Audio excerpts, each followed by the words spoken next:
देव भद्रं पश्येमाक्षभिर्यजत्राः स्थिरैरङ्गैस्तुष्टुभागुंसस्जनैः ॐ भूर्भुवः स्वः तत्सवितुर्वरेण्यं भर्गो देवस्य। प्रज्ञा कुंज आरण्यक में 5 हमारे इंस्टीट्यूट हैं और 2 शोध संस्थान हैं, जिसको कि हम आत्मबोध मंडल कहते हैं। प्रज्ञा कुंज पंचकोश परिष्कार एवं अनुसंधान केंद्र है, राष्ट्र निर्माण संस्थान है, और 2 और हमारे हैं जिसको विप्सा कहते हैं, women's international forum for spiritual awareness, और लास्ट जो हमारा है GPPS से हम याद रखते हैं, global parliament for peace and prosperity. ये 5 जो हमारे इंस्टीट्यूट प्रज्ञा कुंज देवत्व संवर्धन चेतना संस्थान के हैं, और इसमें 2 शोध संस्थान हैं।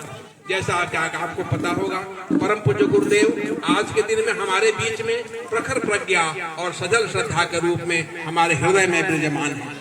उस प्रखर प्रज्ञा सजल श्रद्धा के रूप में 2 शोध संस्थान भी इस परिसर में कार्यरत हैं। तो ये ऐसा जो प्रज्ञा प्रशिक्षण केंद्र के रूप में विकसित होता चला जा रहा है, और आगे के सारे वो चीज जो नवयुग निर्माण में, युग निर्माण में, राष्ट्र निर्माण में, समाज निर्माण में, परिवार निर्माण में और आत्म निर्माण में परम पूज्य गुरुदेव के ये पंचसूत्री कार्यक्रमों की हूबहू रेख रेखा ब्रह्म वर्चस्व के जैसे शोध संस्थान के रूप में गायत्री के 24 धाराओं के साथ साथ हम यहाँ उसको करने जा रहे हैं। भविष्य में ये एक शांति कुंज जैसा ही एक मॉडल हमारे पूरे बिहार के लिए होने जा रहा है, जिसमें आप सबकी का सहयोग और समर्थन अति आवश्यक है। इस आज के दीप यज्ञ में जो कि आज हम शताब्दी मनाने जा रहे हैं, ये अखंड ज्योति साधना वर्ष 2026 की ये संध्या है, और उसी के उपलक्ष्य में ये रथ यात्रा ज्योति कलश के रूप में हमारे यहाँ चल रही है। उनके दरवाजे पर आई है माता जी।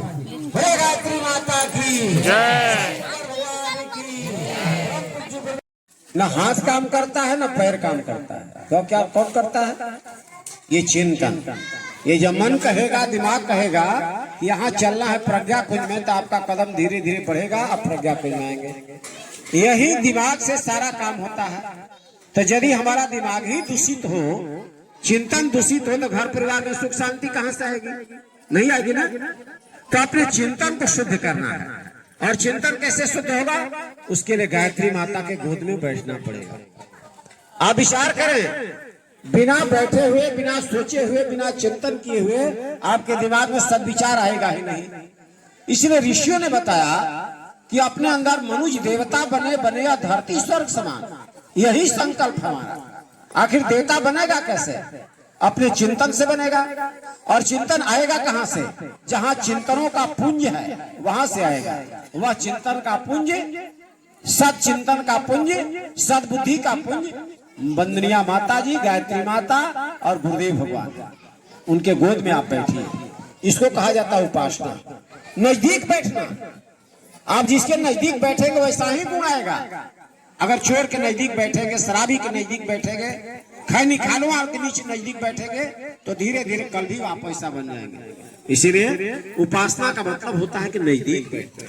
आप भगवान के नजदीक बैठिए, गायत्री माता के नजदीक बैठिए, और बैठकर आप चिंतन कीजिए कि वास्तव में हम कहाँ हैं।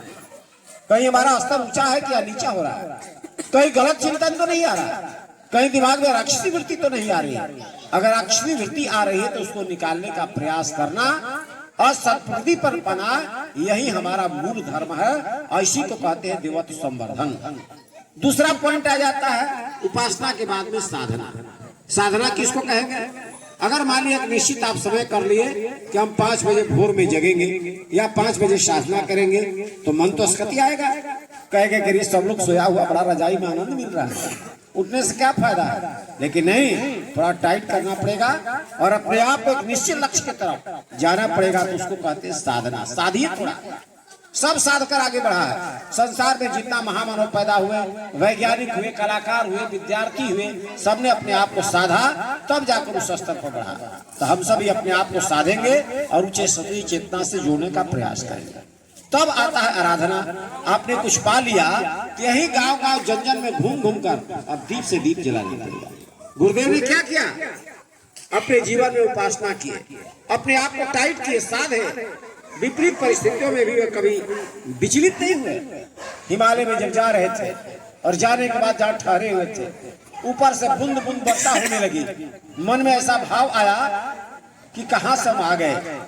जो ही मन में भाव आया तो मन का जो फोकट का वकील होता है बस करना चालू कर दिया। बताइए कितना आनंद के साथ आराम से रहते इस जंगल में आकर, और टप टप ऊपर से बरस रहा, इससे क्या फायदा। लेकिन क्योंकि इतने प्रबुद्ध थे, इतने दिमाग में गुरुदेव की शक्ति काम कर रही थी, एक झटका में उसको बाहर कर दिया। कहां से हमारे अंदर ये तामसी प्रकृति आ गई और एक झटका से अलग हो गया, फिर आगे बढ़ चले। मित्रों, हमारे जीवन में ऐसे ही आता है। हम सब भी सोचने लगते हैं कि पूजा पाठ उपासना करने से, साधना करने से क्या मिलेगा, लेकिन जब सत्ता से जुड़े रहेंगे ना, तब जरूर लाभ मिल जाएगा और आपके बागडोर को पकड़े रहेंगे, कभी विचलित आपको नहीं होने देंगे। तो जीवन में अपने आप उपासना जरूर करें। 5 मिनट ही बैठे, लेकिन भगवान के गोद में बैठे, गायत्री माता के गोद में बैठे, तब अपने आप को थोड़ा सा साधे और अंत में अपने तेज को दीप से दीप जलता है।